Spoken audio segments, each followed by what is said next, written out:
is a test of the emergency broadcast system. This is only a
All right, guys, how y'all doing? Welcome to another episode of Two DJs and One Mic. I am the DJ and the mic.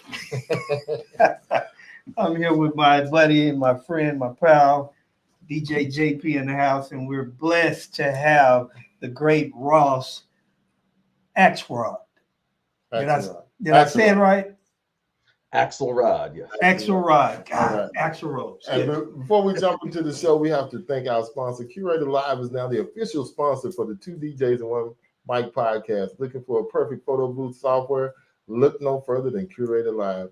Tell my man James that we sent you. My.curatorlive.com is the place to find Curator Live for your photo booths and 360s. Mm-hmm. Yes. Great company. Yes. Great tools.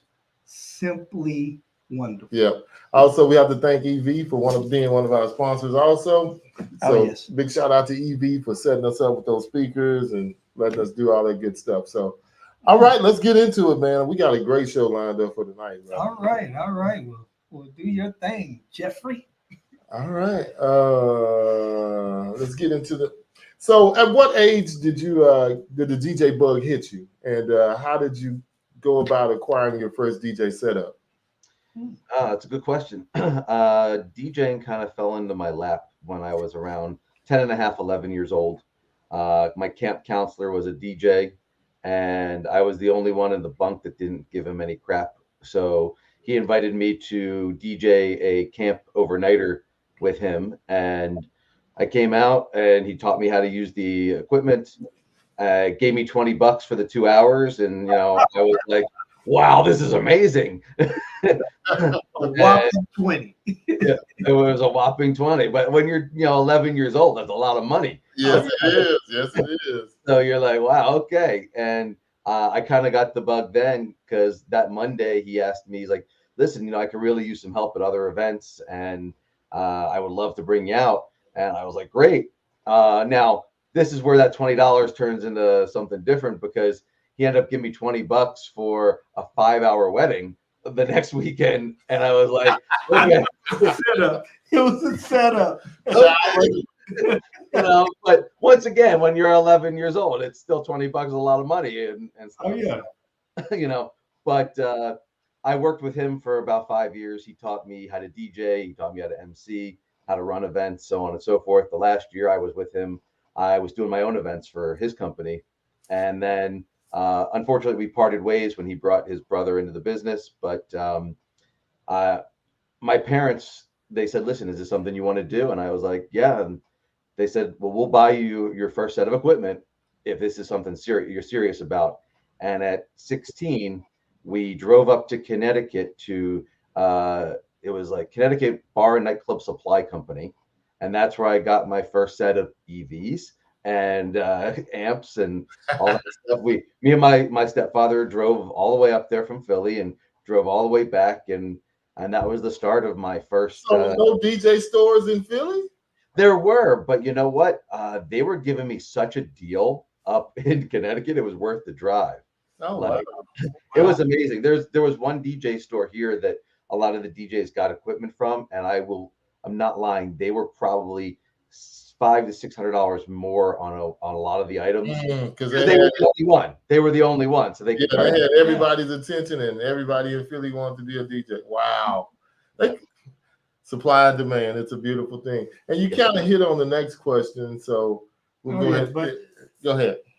No, I'm just because I was thinking as he said his parents agreed to buy his first setup, and I was wondering in that 5 years how did your parents feel about you working with the guy, and how much he was paying you, how did they feel about that? Yeah, well, at the beginning the $20 was $20, but within a year that was up to $50, and then the next year was up to $100, and still like I'm 12, 13 at this time. Yeah. $100 was nice. When I was actually DJing and emceeing for him, for his company without him being present, I was getting $250, $300, and at the time in 1993, that was amazing. So wow, it was great, and they loved him. He was like a big brother. My parents had gotten divorced, so I was living with my mom and my two brothers, and this guy kind of became like my older brother.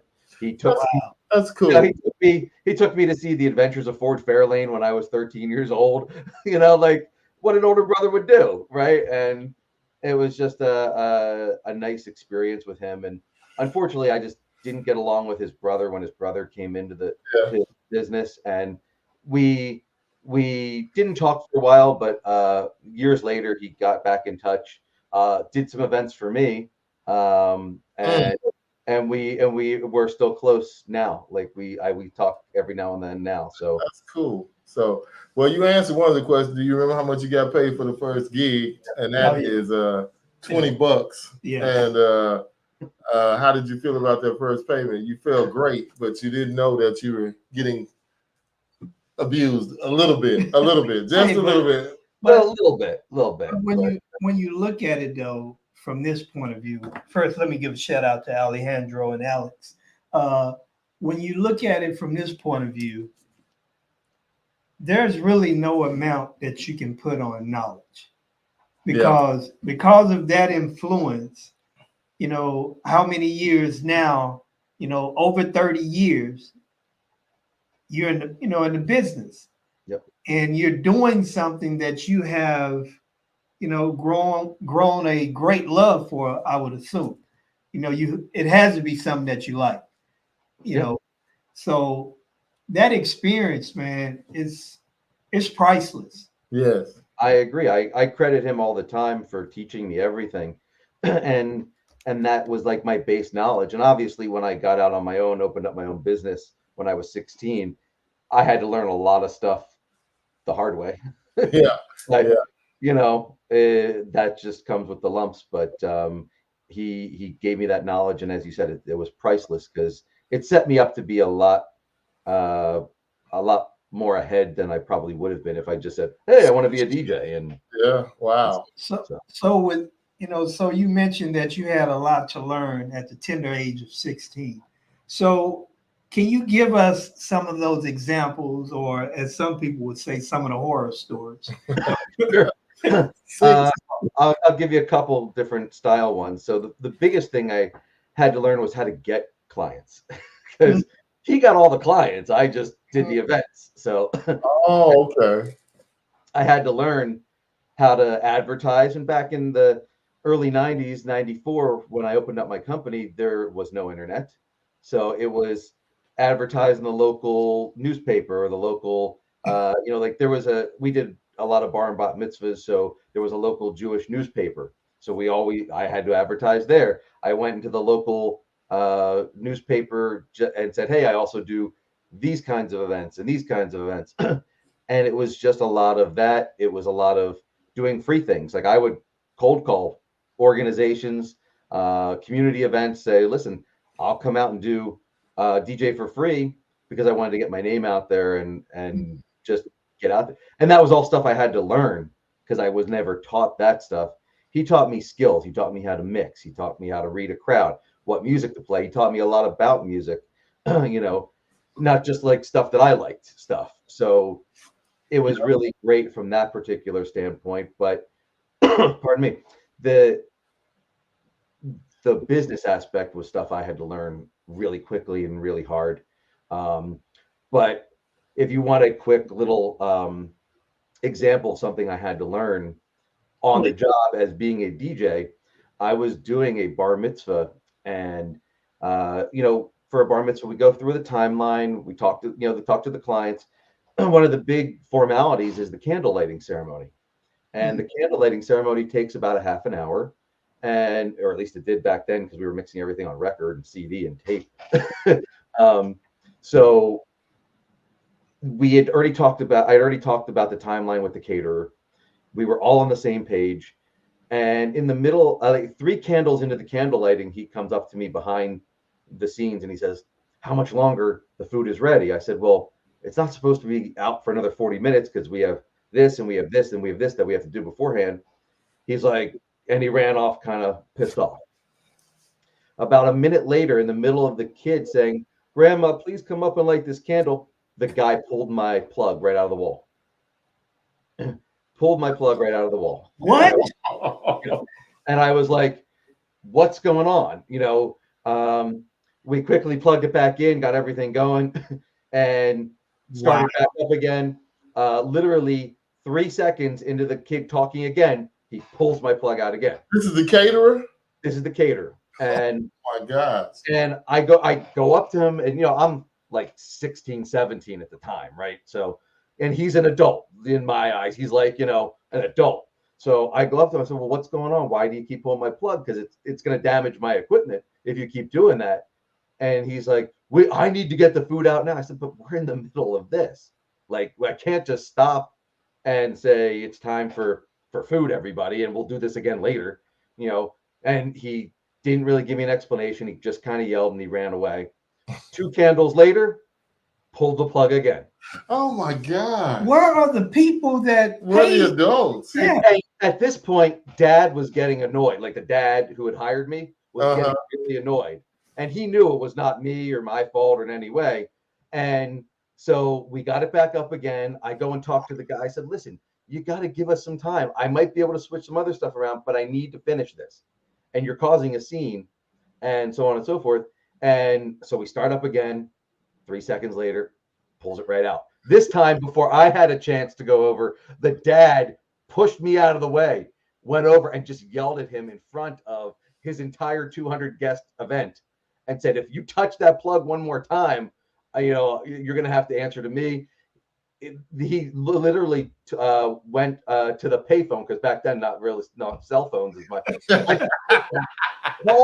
called the maitre d's boss and said, "You better get over here and remove him from my event, or I'm going to kill him," or whatever. And literally a half an hour later, the boss showed up. That guy was taken out, told to leave, and the boss was like nothing but a pleasure to work with at that point. Oh my God. Wow. That's terrible. Having to learn not to lose my cool in front of 200 people when this guy keeps unplugging my equipment. That's something I was just kind of like boiling, but I'm also 17, and I'm also like, well, I don't know if I can yell at this guy because he's like an adult, and I was told to respect my elders and stuff, and I'm like trying to be the nice guy, and the dad he's like, "Forget it. Wow. You're being too nice. Let's go." Wow. So big ups to Casey. Yeah. Thank you, Casey. So when did you start scaling up? I know you started at 16. So what made you transition and start scaling up? Well, it actually happened really quick, because that first year I did a lot of those free events, and I did a lot of word of mouth things, did a lot of cheap stuff just to get my name out there. And it really started rolling. Probably about a year and a half into owning the company, I was getting calls for the same dates. And I was like, "Man, I don't want to turn these away. Like that's money." And I'm like, I don't want to turn it away. So I had a friend of mine who had helped me as a DJ assistant every once in a while. And he had expressed interest in being a DJ and doing events on his own. And I was like, "Well, if you want to buy equipment, I will be happy to book you on events." And that's kind of how it happened. It just happened with him. And any of the runoff or the overflow I got, I had him do. He was happy because he was paying off his equipment, making extra money, and he was a DJ, and he was about my age. So we are, two 17, 18-year-olds going, yeah, we're DJs, we're cool,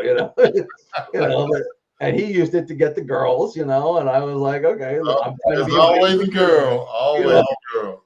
I'm trying to be a business, but it worked out for the both of us, and then rapidly within 2 years after that, it was clear I needed more people because we were getting such runoff or overflow. I needed multiple people, and it just kind of kept growing from there. So where are you at now? How many people do you have working for you now? Well, I've kind of split my company into different divisions now. So I have Okay. like a wedding division, a mitzvah division, a corporate division, and then we have a division that does a lot of school proms and school of stuff with kids. So on the wedding section, I have about 10 crews, MC and DJs that go out for weddings. Mitzvahs, I have about 6. Corporate it's more corporate AV, so it's not a crew per se. It's more just tech people that go out. So we have a bunch of tech people, and then with the proms and stuff like that, I have about 4 crews that I typically send to large proms and school events. So it's kind of segmented, but it makes it easier for people who are looking for specialization in a particular. So I have to ask you a question. Let me ask you. So did you go to school, or did you just keep doing this, and you've been doing this since the day you were 11? I did go to school. My mom made me go to college, because she wanted me to have a fallback. Right, get the 9 to 5. No, she wanted me to get the 9 to 5, and she wanted me to have a job and a career and stuff like. She never thought DJing was a career. And when I got out of school, I went to school for business and marketing. So, of course, that's what I was interested in. And I graduated. She made me get a job. But here I am at my 9 to 5, and I'm sitting here just trying, like, this isn't fun. Like, this isn't what I want to do. Like, I didn't want to push, the keyboard buttons, and I wasn't doing a really fun job, and it was just I was getting $27,000 a year, and I'm like, I made more than $27,000 last year DJing. Like, wow, Yeah. Yeah. And so I was just like, after about 8 months and a lot of false promises from the company that I was in, I just said, I'm jumping. I'm just saying, I want to DJ. This is what I want to do. And I did it. And I just didn't look back. And, here we are. That was, well, gosh, that was 24 years ago. So, wow. Yeah, I was just wondering about that because I know mom them sometimes make you still want to make you go to school. But I ain't mean to cut you off, sir. So what were you about to ask, Mike? I'm going to go somewhere else. You killed my thunder. But anyway, no, I'll go back. With all of your employees, do you do any cross-pollination? Are they working on this end, but also working over here too in this division? Yeah, you have to, because especially like our tech people, like if you have TV screens at a wedding, they're the same TV screens that you have at a bar mitzvah, which are the same TV screens you have at a corporate event. You just might be doing different things with them. So like a lot of our video techs and a lot of our lighting techs are doing all those things for all different types of events. I have a couple of DJs who only want to do weddings or only want to do mitzvahs or only want to do proms or school things. So like there's some people that want to be, this is what I want to do, or I feel comfortable doing. And then there's people who are like, I'll do anything, so teach me. And a couple of my MCs, they'll MC a wedding on Friday and a mitzvah on Saturday, and they're just that's what they do.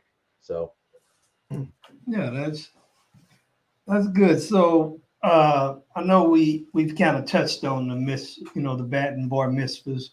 So what is the history of that? How did you get into that market? Was it just by passing out the flyers and different things of that nature, or did somebody walk you through that door? The mitzvah the mitzvah sector is very hard to get into. Yes, we know. It took me a long time. Like I advertised in that Jewish newspaper every week for 6 years. Like, and then they had the big two times a year. They had the big like Simcha extravaganza, which is like the insert that's this thick that just all talks about mitzvahs. So I took a bigger ad out in that, and over time I just was able to get bookings, and then those led to other bookings and a following. And but it took a good 7 to 10 years to be welcomed by the Jewish community, even though I'm Jewish, and even though I had a mitzvah, and even though, I belonged to a synagogue. My synagogue was one of the places that, I would do some free stuff for, so people would see me there.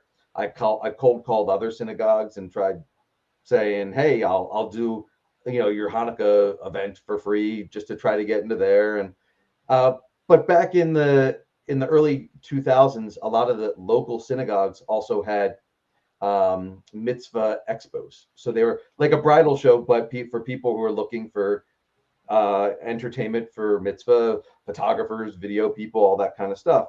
So at one point, there were close to 15 or 16 synagogues that from January to March had a mitzvah show. So every weekend, every Sunday, I was at a mitzvah show. I'd be out till 3 o'clock in the morning, MCing or DJing a party, get back up and have to be at the other thing at 7 o'clock in the morning because they open those things at like 10 o'clock in the morning. And that led to a lot of mitzvahs as well, because I was one of 2 DJs there. So if that's who they really were exposed to and had a choice over, then they ended up choosing either me or that person. And that really helped me get into the mitzvah market and really get a nice following. So how many do you think you do a year now? Mitzvahs, well, the pandemic has changed some stuff.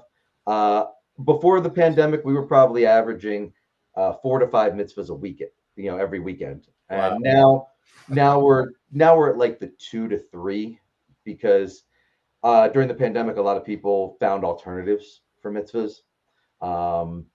And so they're doing other things now. So it's not as crazy as it once was. And what I also had to find was that during the pandemic, the way people just thought about things, and it just changed everything. And we lost almost 2 years of being exposed to kids, because when you do a mitzvah, there's usually 50 kids there, and there's a lot of those kids don't have the entertainment for their mitzvah. So they go home and say, "Mom, Dad, I just saw Pulse Entertainment. I want them to do my mitzvah." Well, when you lose 2 years of that, you're going off the reputation you had. You're going off the reputation you had before, not what's current. So there was a slow ramp up, but now we've kind of hit that 2 to 3 mitzvah thing, and hopefully it'll grow back up. But just things have changed, and that's okay. But because weddings are up and corporate's up, and everything kind of goes cyclical. When you're in this business 30 years, you see, ebbs and flows. Oh yeah, definitely. I'm going to throw a curveball, I just thought about something. Have you ever just thought about, now I'm sitting here listening to you, Ross, as you're speaking, and you're talking about how many events you do with the mitzvahs and so forth. If you just think about how many events take place with DJs, do you ever have the thought that we're going to run out of parties, we're going to run out of weddings, we're going to run out of bar mitzvahs? Have you ever just thought about that? And if we run out, what would we do? You know what? I don't think about it like that. It's funny because a friend of mine was asking me the other day, and he said something like, he's like, you don't how when you book, he's like, you don't book everything you talk everybody you talk to. I said, no, of course not. I said, but there's always more out there, and there's enough for everyone. Absolutely. I've always thought that, not the other way where, wow, there's not enough. Glass half full instead of glass half empty. But I think about that. But you're right, Ross. But it's just if people stop doing these things, having life moments and celebrating them with music and fun and dancing and all that I honestly, I would thank God that I also have a corporate division that does corporate AV, because that would be my lifeblood at that point.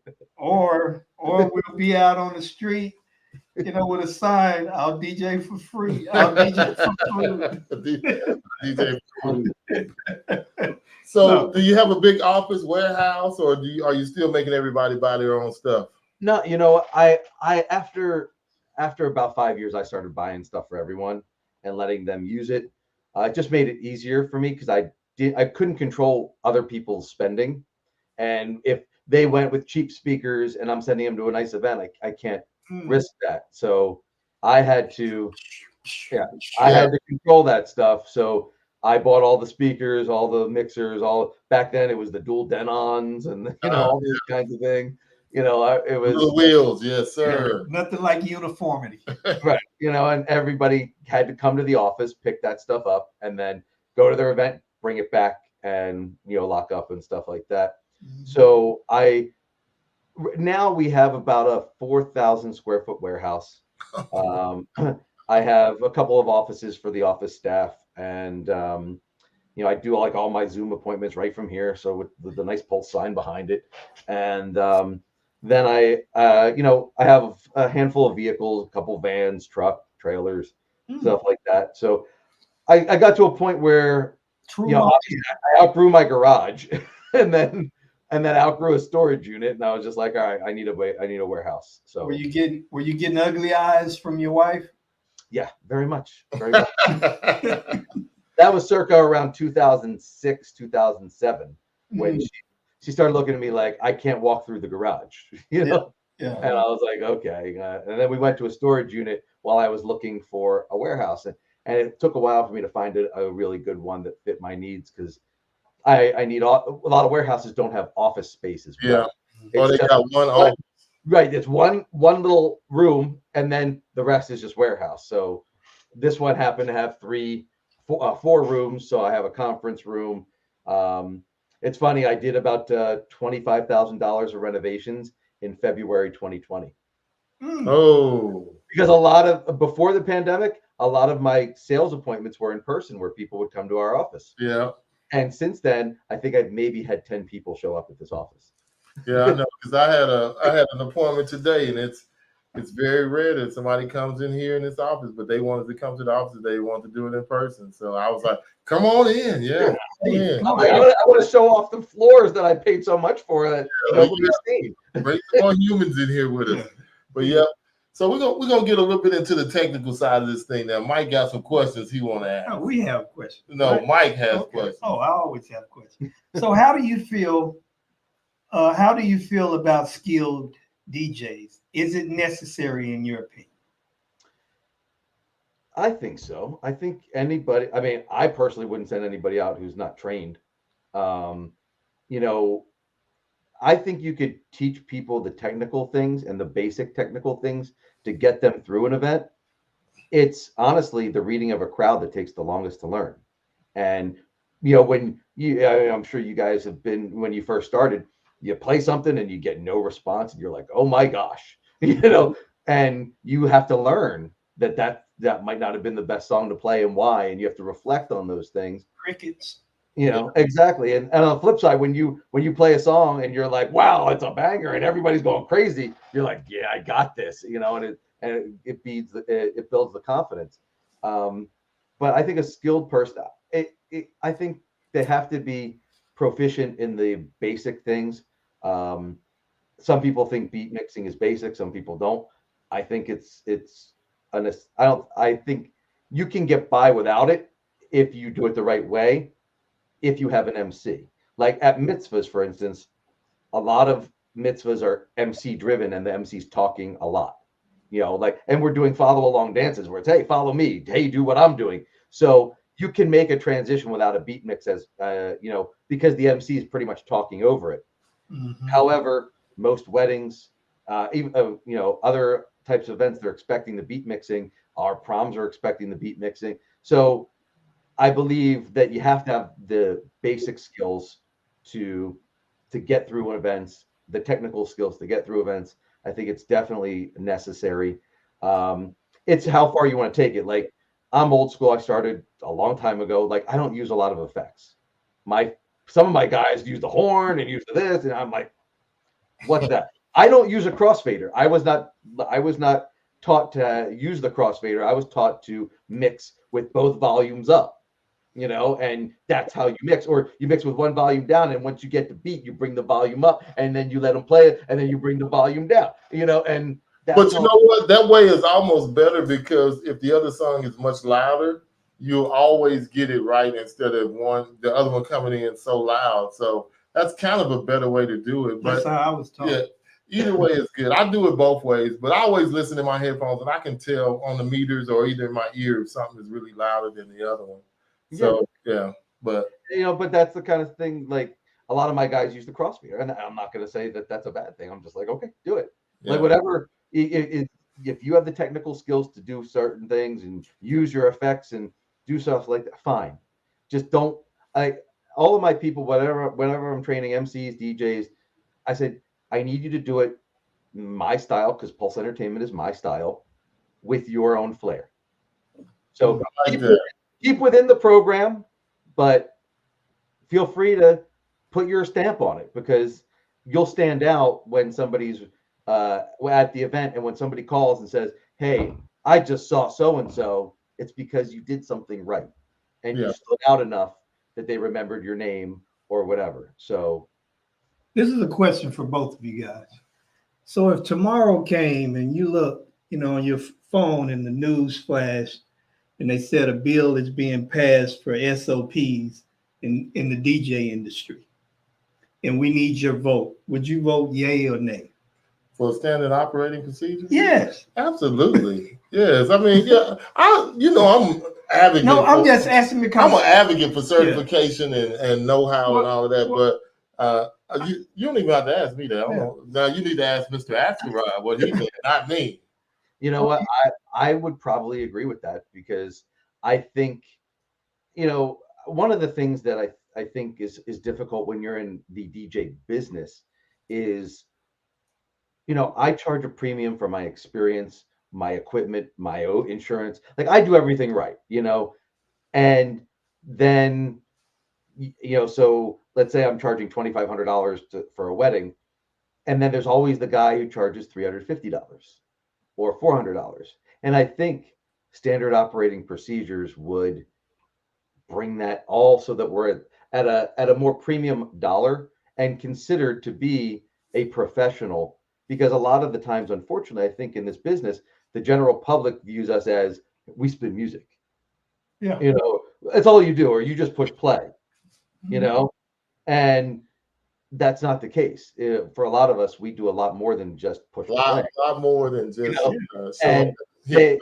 I think standard operating procedures would elevate everybody to a certain level where they felt, hey, I put in the time, I become certified or whatever.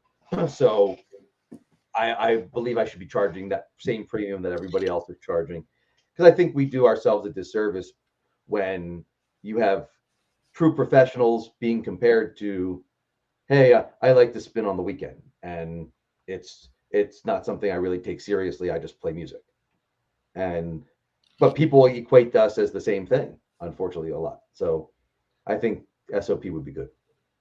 Oh yeah, I agree, and I just, it's our industry is a beautiful industry, but there are so many defects that get rewarded instead of called out.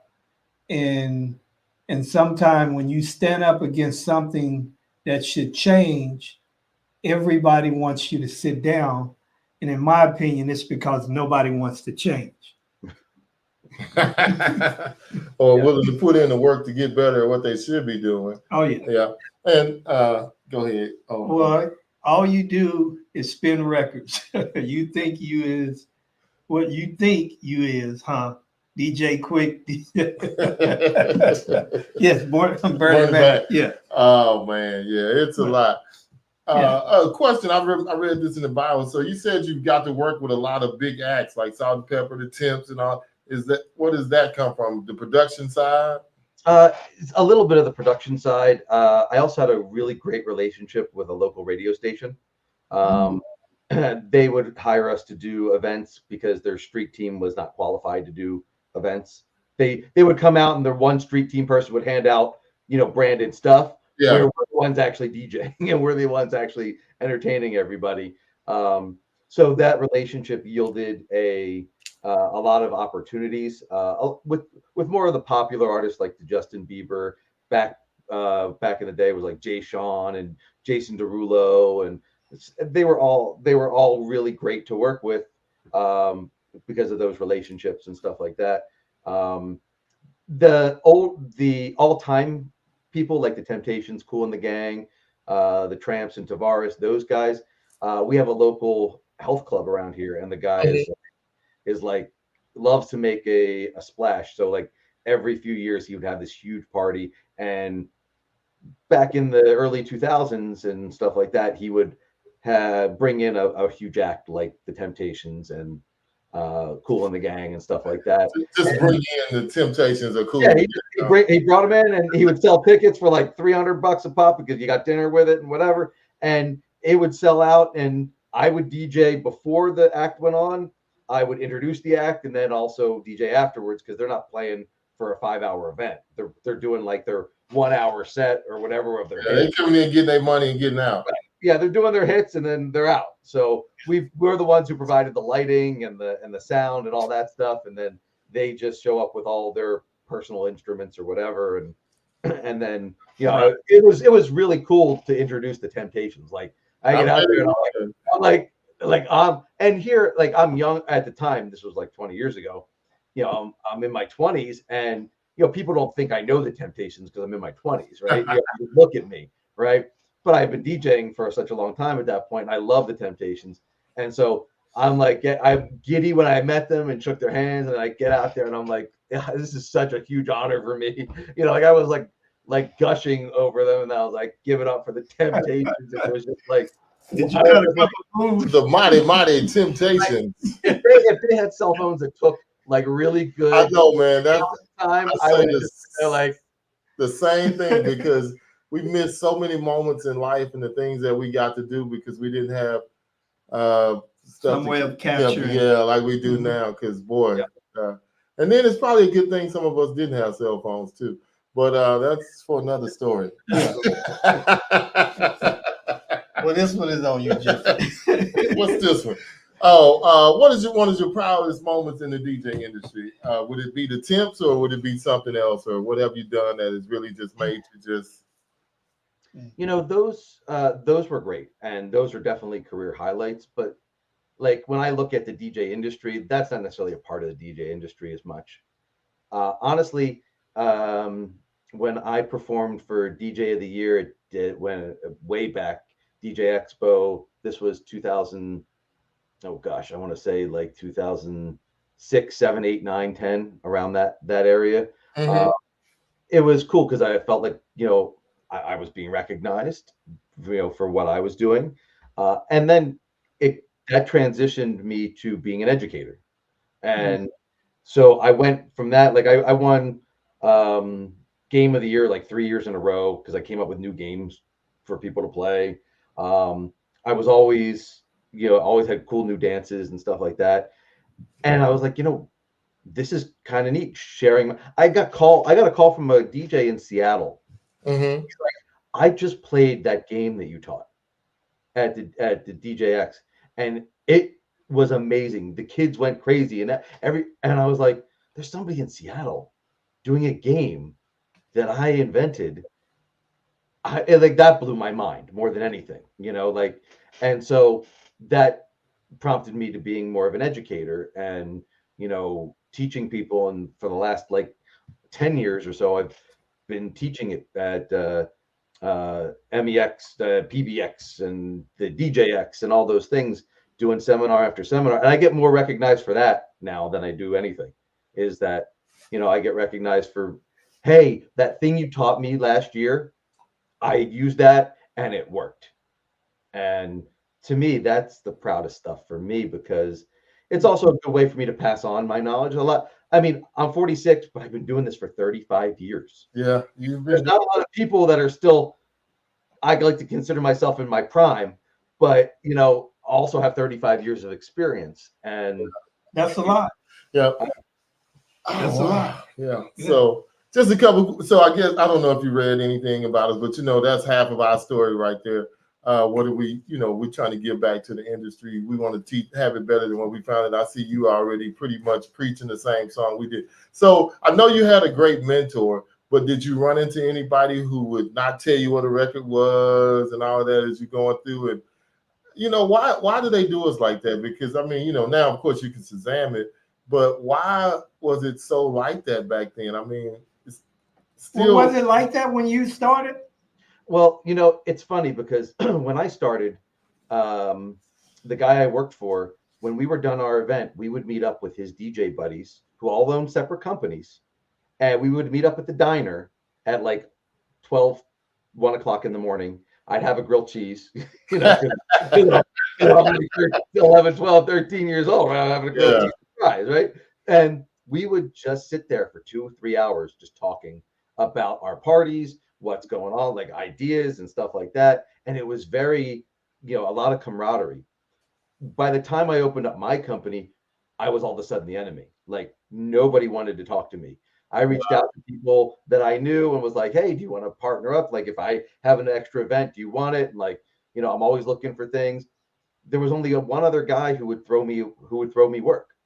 And everybody else was like, your competition, Oh wow. And then it evolved to the when they see you at a DJ Expo or they see you at a bridal show or they see you at a mitzvah show back then. Hey, how you doing? You guys are awesome. I always love running into you, blah, blah, blah. And then as soon as you turn away, I hate them guys.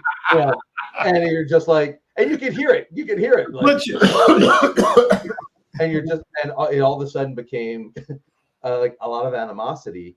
And about 10 years ago, I really made an effort to really like reach out to people and say, listen, I'm here. If you want help, I am here. Wow. I I took them to lunch. I tried to build a relationship, and I said, listen, if you're not interested in having at least a friendship, then don't come to lunch. But what I figured out is that the more friends you have, the more help you have. Yeah. And even if they don't want to help you work for you, you still can be friends. Right. And now most of the people I associate with, we throw work back and forth. I might grab a DJ because one of my DJs isn't available. I have the MC, but I need a DJ. They'll give me their DJ. Then the next week they'll need an MC for something. And it's just hey, we're all here to do events. We could be rude and be competitive and not share. I have hundreds of uplights sitting in my warehouse. There happened to be one night I was 30 short. I'd overbooked by 30 and I didn't know.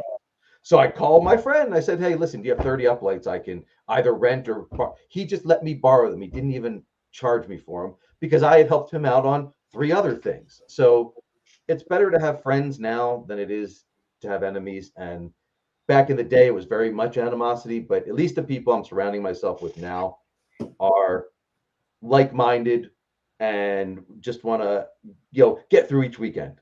Like, let me get to the next weekend. Yeah, I agree. Yeah, we had a question. A comment. Seth say he does 4 charity events a year at no cost. My question is, what is the purpose of doing those charity events for you? Is that your way of giving back? And are you giving back to the industry, or are you just giving back to those that don't have the means to pay for a skilled DJ? Well, for the first, I'd say 20 years that I was doing this, I did a lot of freebies. I was a sucker. Like, I'll be honest with you. I was, hi, I'm with the American Cancer Society. We need a DJ. Would you donate it? Sure. Hey, I'm with the March of Dimes. Would you donate a DJ? Sure. And all of a sudden, it was, it was getting to a point where I was spending so much money to do those free events by paying my people that it was actually costing me a lot more if I would have just done it a whole different way. Like if I would have just bought an ad or something like that, or just made a donation or whatever. So I changed my philosophy and I really try to, anybody that calls me for a charity event, I try to partner with them and say, listen, if you give them a great time and actually invest in your entertainment and the time that they had, you're going to get more in donations than I would ever be able to give you by donating a DJ. Yeah.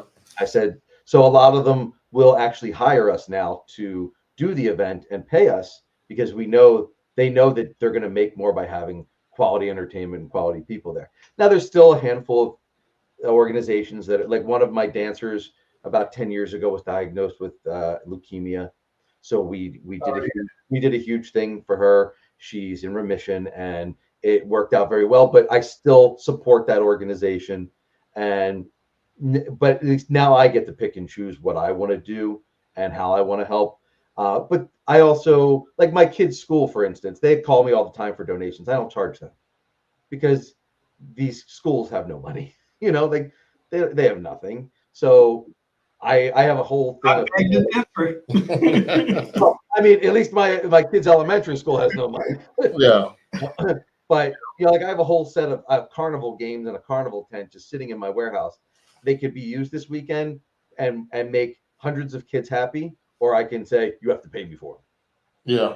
So I usually say, hey, if you want to pick them up, I will be glad to donate them.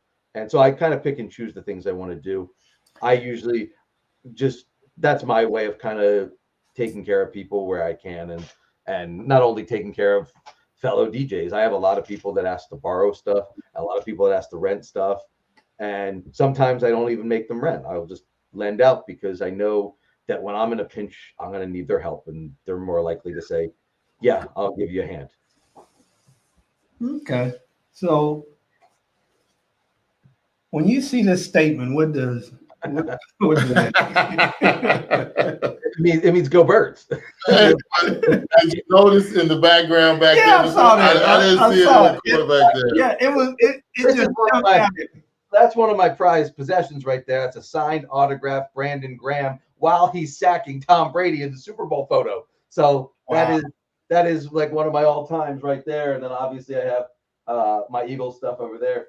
I'm originally from Pittsburgh. My dad's side is from Pittsburgh. So the baseball on the right is the 1979 Pittsburgh Pirates. My favorite ball player growing up, Ken Griffey Jr. That's a signed baseball from him. Wow. And then growing up, it was Superman and Star Wars for me. So I got my R2-D2 and my Mandalorian stuff over here, and then that's my General Zod from Superman 2 over there. So I feel like you have to have a little bit of I feel like you have to have a little bit of your personality.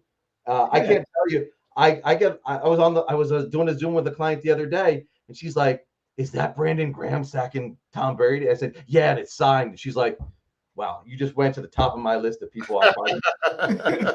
I was like, "All right." Are you all Philadelphia sports fans? You a Phillies fan too? Oh yeah, absolutely. Before we were hopped on here, Bryce Harper just hit 2 home runs, and I'm watching that. And I have a split screen with Joel Embiid, who just came back tonight too. So I'm like, wow. He playing tonight? Yeah, he's back. I'm like, oh gosh, which one am I gonna watch? Wow. True sports fan. I love it. Wow. I love it. So your family that's back in Pittsburgh, are they mad at you that you're not a Steeler? No, because my dad's side is still heavy Steelers fans, so I appreciate them. It's not like I don't, I have anything bad or any ill will towards them. I just am an Eagles fan first. But it's funny because like when I was a kid, though, growing up in Pittsburgh before we moved to Philadelphia, I had met Mario Lemieux from the Pittsburgh Penguins, so he always became my hero. When I played roller hockey and ice hockey growing up, he was always number 66. Yeah. And I have a signed Lemieux jersey right over here because that's just like, so I have some personal connections still there too. If you were to look around my office, you would see Eagles, Mario Lemieux, Superman stuff all the way around. And then I have my newest collection thing, which is my Karate Kid signed Ralph Macchio. Oh, not Ralph. No. William Zabka train photo right over here. So. Wow. So how do you feel about y'all new running back? I love it. I'll take. You know what? I don't get all hyped up with like free agent signings and stuff like that.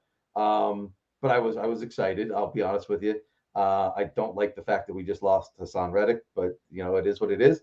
Yeah. I trust that. I trust the process. That's like the Philly motto the last 10 years. I trust the process, and most of the time they're good. So I'm gonna trust again, and we'll find out in the first little bit of the season. So I I used to get really upset. Before they won the Super Bowl, I used to get really upset. Like, why aren't they doing anything? Why aren't they signing people? Why aren't they doing it? Yeah. After the Super Bowl, I've become a little more chill. And we all come a little chill when we get that trophy to look at that we actually like, okay, what do you got planned? What do you got brewing over here? Yeah, y'all have some mean fans down there. You know what? I will say that's overblown. We're not mean. We're passionate. That's a play on words. That's a play on words. It's just as bad here, though. I mean, they're pretty bad at Cowboy Stadium too. Trust me. I've been at a Cowboys Philly game where the Philly fans came here. Oh yeah. I was like, man, why are they here? Because they came to see their team play. Yeah. And you won't ever see that the other way because Cowboy fans would not be. I know it. Would not come into the Philly Stadium. Yeah. See, that's why he just answered my. You see how he answered my question? He came back around. So what? Did you ask this already? What are some things you're doing to get back to the industry? Yeah. See. Oh, you did. Okay. Yeah, we did. My bad. All right. Here's our favorite question of the night. What is a gem that you're willing to leave with us about? Like. That you would tell the industry, or something you might close one of your teachings with, or one of your seminars. Okay. For on the spot asking that question, I would say. Well, we ain't gonna send you the questions ahead of time. Come on, man. This is something I probably would have liked to think about. My head, I would say that never stop learning.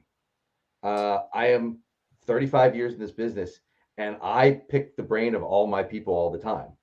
If somebody has a good idea, I'm not too proud to implement that idea. If they have a new mix, I'm not too proud to say, "Hey, give me the mix," and I'll use the mix. Like I won't. Hit us with the Temptations. He's right on it. you have to keep learning because. I always joke. I said the second I stop learning, the second I should retire, because it's at that point it's not a passionate thing or a love anymore. It's a job, and yes, this is a job, but I love doing this. I love events. I love producing events. I love doing events. That's always been my thing since 35 years ago, and it's because I've reinvented myself 100 million times throughout the whole process. If you're constantly learning and reinventing yourself, and it becomes a really worthwhile experience. Like I'm always thinking of what's next and how I can do things, and I'm actually thinking of bringing some old stuff back because I think it could really work. And I'm like, you know what? I'm always just thinking about things and what I can do to be better, and what I can do to make my company better and my staff better. So I would say it's definitely to keep learning. And just bettering yourself in all aspects. If there was something else, it's know who you are, and that's, one of the seminars I taught a while ago was, who are you? Are you a DJ? Are you a MC? Are you a DJ and an MC? Or are you a DJ business owner? Because you have to know who you are, because there's some people out there that are just DJs and they just like to play music and they're okay working for other people. There's other people that are in the DJ business to make this a career and to make this a thing that puts food on the table for their family. And so you have to know who you are and who you want to be or become in order to set yourself on the right path. Because I see when I've done some consultations for DJs across the country every now and then, and the first thing I ask them is, who are you? Like, are you a DJ business owner? Because if you're a DJ business owner, you're a business owner first, DJ second. If you're a DJ, you're a DJ first, and there's no business owner. You can't be a DJ first if you're a business owner, because it just doesn't work. You're not going to get anywhere. You're not going to grow anywhere. You have to have the vision of a business owner to set you on that path where you can do what you love, which is DJ. If you're just a DJ, you can't go on that same path. So I'm a big believer in who are you, and once you figure that out, you can take the path that works for you. So do you ask your guys that, or what do you want to do, or do they? Yeah. Oftentimes, when I run interviews for new talent, I get a lot of people who say, "Oh, I've had my own DJ thing for a while." Well, are you a business owner, or do you feel comfortable working for somebody else? Because a lot of business owners don't feel comfortable working for somebody else because they're used to how they do it, and they're not necessarily willing to mold to what I want to do. And like what I was saying before, this is the Pulse way with your flair. They're more like, oh, I'm going to continue doing what I do for my own company, and that doesn't jive with my brand. Okay. So I have to kind of weed them out and say, listen, you're not a fit for me. Or, when I'm hiring, I'm looking for people who don't want to have the the pressure to have insurance and buy equipment and have all these things, but they really love to DJ and they really love playing music and making people happy and doing events. I have to say now, a lot of they do want all of that, but they don't want to do the things to have all of that. They don't want to pay for a website. They don't want to pay for insurance. They don't want to do this, but they do want to do that. So really and truly, they kind of lying to themselves because you're not putting yourself in a position to win. You're just doing something. And that's what it is. Okay. You can kind of tell pretty early into like interviews nowadays where it's like this guy is kind of floating from place to place. Mm-hmm. And there's a reason he's floating from place to place. So he's probably not good for me. And you could kind of tell those things earlier, and that's definitely key to knowing who you are. Yeah. So what were you about to say, Mike? I said it all depends on who you're dealing with, because some people are that type that they don't want to do all of the horror stuff. They just want to go DJ and play music. And then you have those that they do inspire, to be something greater, and they eventually get there. Then you have those that want to be greater, but they're lazy as hell. So that's not what you want. You're lying to yourself because you're not willing to put in the work. Well, it goes back to something that he said. What? Know who you are. Yeah, but that's what a lot of them don't know who they are, so they chase fate. They're chasing after something that they'll never get because that's not for them, because that's not who they are. Yeah. I mean, I found that out really quickly when I was telling you earlier when I quit that 9-to-5 job. That first day that I quit, it was up to me to get up and make calls and follow up on leads. Oh yeah. All that stuff, because otherwise my bills weren't being paid and food wasn't being put on my table. So I knew when I quit who I was, and that was a business owner trying to make money and trying to grow my business. I knew you would bring me back to this question. So what does mom think now? Oh, my mom is the proudest mom in the world. And I'll be honest with you, all my brothers worked for me. I have four brothers. Oh my God. All of them have worked for me at one point. 2 of them still work for me, and it's because they love to DJ still. Like they don't. All you guys are DJs? Are you the oldest? Yeah. Oh, they like all 4 of my brothers were my DJs, and then went off and started doing their own events for my company for forever. Ever since I opened, and 2 of them retired because one of them moved farther away and the other one went into the military. But then I have my 2 other brothers that still work for me, and it's not that they do it for the money, because they both have really nice during the week jobs. They do it because they love to DJ and they love to have fun. So my mom, and here's quick side note, my best friend in high school when I opened up my company was my first dancer for mitzvahs, and she's my wife. Oh, she's my wife. Okay, I got. Wow. So like it's been a family affair from the very beginning. And when I first opened up the company, it was me and my brother Eric. I was the MC. He was the DJ. So 5 of y'all can DJ. 5 or 4 of y'all. Yeah. And now my kids work for me. I have two of my 3 kids work for me. My one kid is an amazing lighting designer and is now doing video mapping. And the other kid is like a photo booth. Loves doing the photo booth. Well, I have to make this statement. Either you are a great teacher or you're very persuasive. I like to think it's the first one. That is too cool. Wow, man. It's one of the two. But I do know how to sell. Yeah. Hey. Man, I'm so glad my man Jock sent you our way, because we like talking to, I won't say you're not known, but gems that are out there that are gonna shine a light that probably would, we never would have talked to if it wouldn't have been for other people introducing. Man, that is pretty cool. So wow. Yeah, Man. that is wow. So, are you the oldest? I am the oldest. Okay. Oh, wow. All right. Okay. Yeah. Right. See, that's what a Man, persuasive that for. is too cool. Hey, you gonna work for me, or you're not gonna work at all? Well, it worked out because none of them had money issues when they were they went to college and they all had money. Like they were able to use the money they made from here to put themselves through college. They were able to use that money. Now they use it. Like one of my brothers takes every dollar that he makes for me every year, stashes it aside, and goes on a vacation with his family. It serves a purpose, yes, but they do it for the love of DJing.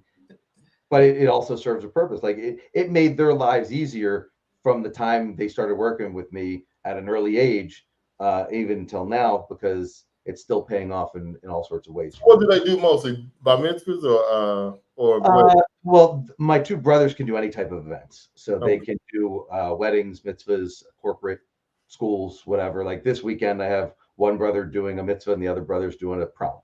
So, that is too cool. I'm just saying the great thing about it is you have people that you can trust. Yeah, and a lot of families can't work together. Have you ever had to fire one of them though? No, because you know what? Of anything my brothers got from the very beginning, they knew my style. Like they were pretty much raised in my style. So they knew what it was. So they're the ones when I'm not at an event, because I can't be everywhere. They're the ones who are like, we got to do it this way. They keep the pulse way going, and they'll call out people at events saying, listen, we don't do that here. That's great. You got bodyguards out there. You got and you have to protect your brand, and who better than your family? But anybody I hire, honestly, really becomes part of this family. My general manager, Cole, he has been here since 2008. Wow.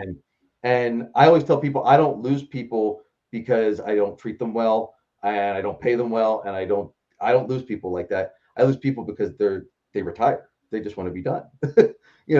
That's all but two employees over 35 years have all just said, listen, I'll finish out my parties and I'm just going to focus on something else. One of my girl MCs had a baby, and she's like, I'm going to finish out the two parties and then I'm just going to have family time.